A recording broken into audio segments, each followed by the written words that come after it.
Մի շատ կարևոր հարց կա, որի մասին ուզում եմ բաց անկեղծ ձեզ հետ խոսել։ Ինձ համար պարզ է, որ Ռուսաստանը Հայաստանին չի համարում գործընկեր պետություն։ Մեզ նայում է որպես իրենից կախված պետություն։ Նայեք, արգելեցին Հայաստանից ծաղիկների ներմուծումը, կոնյակի ներմուծման հետ կապված արգելքներ, խնդիրներ, ասենք Հայաստանից ծաղիկ այդքան ներմուծվում էր, 100 տարի կոնյակ էր ներմուծվում, այդ ինչ եղավ, որ միանգամից արգելքներ դրվեցին, ջերմուկի հետ կապված խնդիրներ, հայկական իշխանի հետ կապված խնդիրներ, էլի սպառնալիքներ, այս ամենը պարզ է, չէ, որ Ռուսաստանն անում է, որպեսզի իր ուզած հարցերը առաջ տանի, օրինակ նախընտրական այս վիճակում ինչու է նման բան անում, ես կարծում եմ դա անում է, որ կա այս նախընտրական փուլում մասնակցող Մոսկվայի նախընտրած քաղաքական ուժ, տեխնացու եւ արվում է նրանց օգտի համար։ Տեսեք, մեր տնտեսության մեջ կան ցավացող կետեր, զգայուն խոցելի կետեր, դրանց վրայով գնում են, որով ճնշում են առաջացնում իհարկե։ Եվ այս իշխանությունը այդ առիթից նաեւ օգտվում է։ Տեսեք ինչ է ստացվում։ Քանի որ կա Ռուսաստանի նախընտրած քաղաքական ուժ, տեխնացու, հենց արգելք է լինում, այս իշխանությունը ուրախանում է, անգամ իմ հոտ տպավորություն է, որ ամեն մի արգելք իրենց նվեր են համարում, այսինքն տպավորությունը որն է, այդպես էլ կա, որ քանի որ իրենց ընդդիմադիր ուժը Ռուսաստանի նախընտրածն է, ինչ են անում, օգտագործում են նրանց վնաս տալու համար, հարվածելու համար, ասելու համար, այ տեսեք, այս ձեր Ռուսաստանը սենց արգելքներ է դնում։ Եվրոպականը գնանք դեպի։ Եվրոպականի դեպքում էլ էլի նորից հույսեր, վախեր, ինչ են ասում, օրինակ տեսեք, կլինի որ այնպես ինչպես Ուկրաինայում Եվրոպա գնալու դեպքում, չգիտեմ, վիզաների ազատականացման հետ կապված մեզ անընդհատ հույսեր են տալի խոստումներ ու ոչինչ տեղի չի ունենում։ Ամենահետաքրքիրը, որ այս երկու պրո-եվրոպական ու պրո-ռուսական տարբեր որ ուժերը կան, նրանք էլ իրար դեմ դարձրել են ներքին պայքարի գործիք։ Օրինակ Եվրոպայի դեպքում ասում են այ կլինի այնպես ինչպես Ուկրաինայում։ Այս պրո-եվրոպականներն էլ հենց Ռուսաստանը արգելք է դնում, ասում են այ տեսեք, այս էլ ձեր Ռուսաստանը կախվածության մեջ են եւ այլն։ Հա, իմիջիալոց նաև ասեմ, այս իշխանության դեպքում էլ նրանք էլ պրո-ադրբեջանական են, հենց ադրբեջանականը,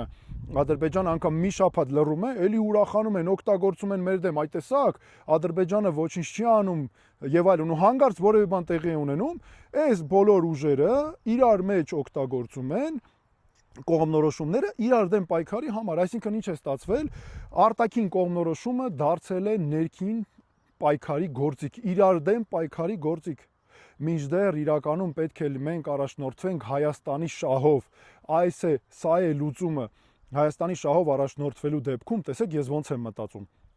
ես օրինակ լինեմ, ինձ համար ամենակարևորը իմ երկրի օգուտը որն է, ես չեմ կարող իմ հարաբերությունները փչացնել այս պահին Ռուսաստանի հետ, եւ դա իմ շահից չի էլ բխում, չեմ կարող նույնը անել Եվրոպայի հետ, որտեղ էլի մեր շահից չի բխում, պետք է ինչ անենք, ամեն տեղից վերցնենք մեզ համար օգտակարը, կարևորը, որը մեր շահերից է բխում։ Բայց այստեղ մի կարևոր բան էլ կա, հա, նաև իհարկե չհրաժարվելով մեր պարտավորություններից։ Բայց այստեղ մի կարևոր բան էլ կա, ժողովուրդ ջան, մենք իրավունք չունենք եւ չպետք է հանուն մեր երկրի ինչ որ կողմ բռնենք։ Եթե ինչ որ կողմ ենք բռնում ու ամբողջը դնում ենք այդ կողմի վրա, օրինակ Ռուսաստան, Եվրոպա, Ամերիկա, չգիտեմ, Ադրբեջան էս իշխանության դեպքում ինչ է տեղի ունենում, մենք ամբողջ պատասխանատվությունը դնում ենք այդ կողմի վրա, օրինակ Ռուսաստան, եւ ասում ենք վերջ, Ռուսաստանն ամեն ինչի մեղավոր եւ այլն, բայց ժողովուրդ ջան, մենք ինքներս մեր հարցերը պետքա լուծենք, այդ երկրներից ամեն մեկը ունի իր շահերը այդ աշխարհակաղակական կենտրոններից եւ ինչ որտեղ բնական է, չէ՞ որ ամեն մեկը պետքա իր հարցերը առաջ տանի, բա ժողովուրդ ջան, մեր հարցերը ով պետքա առաջ տանի, այ հենց մենք, ես, Արման Թաթոյան, ես ղեկավարվում եմ բացառապես Հայաստանի շահով, իմ համար կարևորը Հայաստանի շահն է, իմ երկրին ինչ է պետք, այ այդպես էլ պետք է շարժվենք մինչև վերջ։ Իսկ մինչ այդ, ինչպես ասում են, ես առաջարկում ենք մենք մեր մայրերին, մեր քույրերին, մեր աղջիկներին, դուստրերին ծաղիկներ առնենք, նվիրենք, որ մեր նաև տեղական ծաղիկ արտադրողներին օգնենք, մեր ջերմուկը գնենք, մեր ապրանքը Միջև որ մեր բոլոր հարցերի լուծումները ստանանք, այ երբ լինի Հայաստանում Հայաստանի շահով շարժվող իշխանություն ու